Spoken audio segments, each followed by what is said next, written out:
Welcome, all you misfits and metalheads, to another episode of the Cutting Room Floor.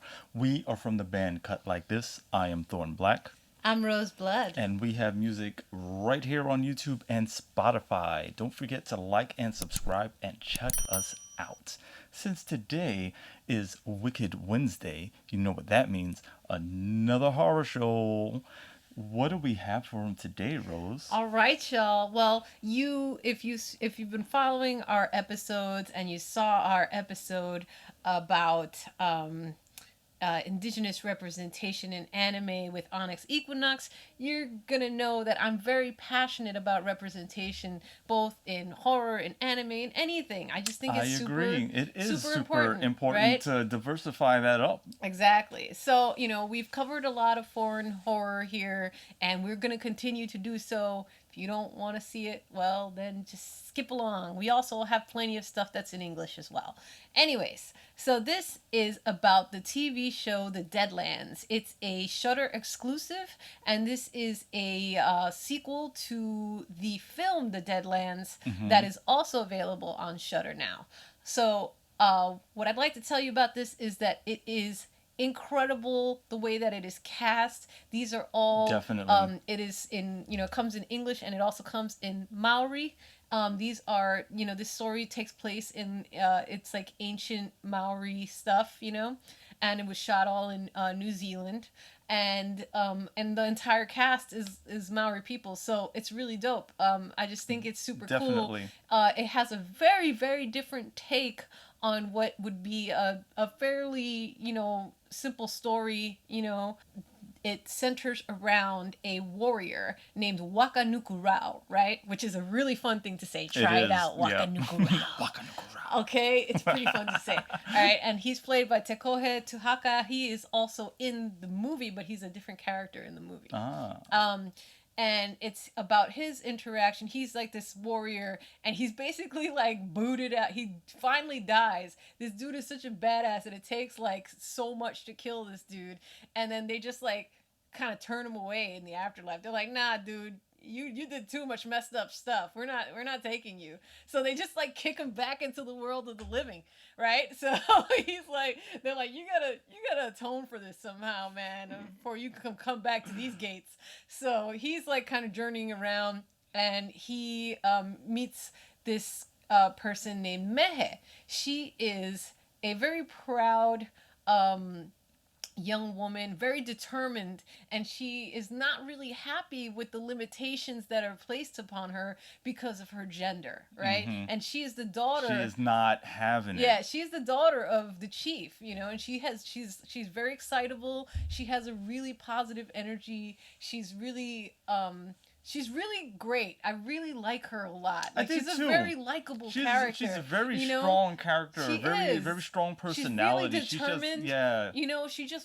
She just wants what's best for her people. And she kind of goes from this excitable young person to you see her like grow up as she goes through this adventure, basically. And basically she's on a quest to find out who broke the world. Right? That's what they're calling it, because the dead are coming back to life. Yep. Here we go. And what's really cool is that they do it totally different in this than in a lot of other things. That. I love that. It's not like anything we've seen before. It's based off of their beliefs. So these are, living dead that still retain some of their personalities, but their personalities have gone very dark. And they have been kind of like infected by this darkness. And different tribes are thinking that there's different reasons for why this is happening, and kind of coming to some grim conclusions as to how they want to fix that. Yeah. Right? So she's trying to talk sense into them, and she's trying to tell them what's really going down, but they don't want to believe her because she's a chick. She's a girl. What does she know? So here we go with that again. So basically, she's kind of tromping around, and and she has a special ability. And so does Waka, actually, because of his status of having been booted out of the afterlife. So since he got booted out, he has the ability to speak with the dead. And so does Mehe, actually. She can hear the dead. But she has this reverence for them. and he has total Waka Yeah, has Waka's total just disrespect. pissed off. Yeah. He doesn't respect the living or the dead. He doesn't care. He's all yelling at them. He's like, "What do you want? Why did you call me here?" Yeah, it's great. He's trying to kill them, but they're dead already. You know? Yeah, it's really entertaining, the interactions between this gruff warrior guy, who's just like, oh, what do I have to do? What do I have to do to just rest? He's like a You know? reluctant anti-hero, very Vegeta-ish Yeah, kind of. Yeah, he is. He's definitely the Maori Vegeta over here. And Mehe is just, a delight throughout. And she's just trying to figure out what the hell's going on.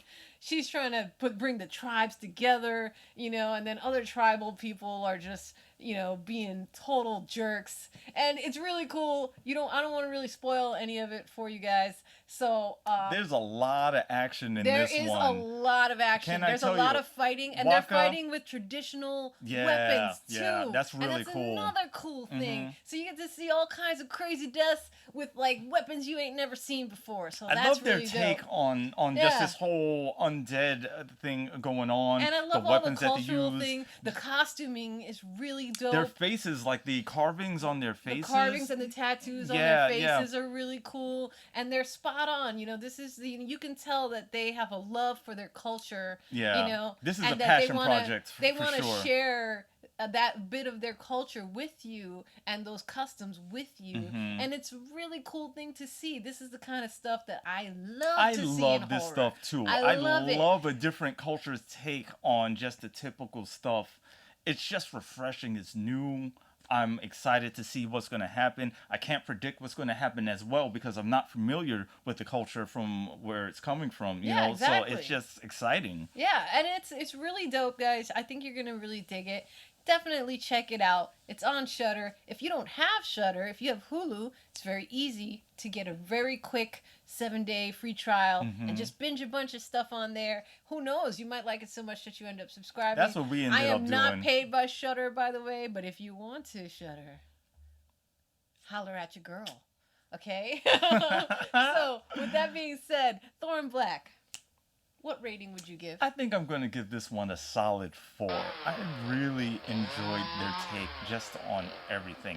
The character, the writing for this guy, he cracks me up half the time. He's just so grumpy all the time. He's mad grumpy. But that kind of grumpiness with the counterpart that the girl was, it just worked really well for me. I was really amused with their interactions the entire time. I like the fresh take on it. And it just has a ton of action, a ton of fighting. They're just getting it. Blood's flying everywhere. He's just fighting these undead like there's no tomorrow because, there might not be. And it's just really enjoyable. So my rating for DeadLands, I'm going to give this thing a 4.5. I really enjoyed it. I really enjoyed the interaction with the characters. The cinematography is really cool. They have a very cool, like, kind of semi-desaturated, kind of like how The Witcher is sometimes, like this kind of desaturated, like, look to some of it sometimes. And I like how the world is a little bit different. The lighting is different when he goes into, like, the afterlife. Yeah. I like the ghosts. The ghosts are really messed up, and like they are really like everything that he says is true. They are really crafty. They're not like your typical kind of ghosts. Like these things are, have their own sense of agency. And the dead lie a lot, so that's a big problem. That's a big problem. Yeah, exactly. So it's really, really interesting. It's really cool. A totally different take on this kind of like living dead mythology, and I loved it. Yeah, I don't think you're going to see anything quite like this just because it's something completely different. Yep. So there you go. That's my rating for this time. Don't forget to like and subscribe. We have music right here on YouTube and Spotify. Hook a band up. Hook a band up. That's all for us on the cutting room floor. We'll be back again Wednesday and Sunday with another brand new episode. We are out.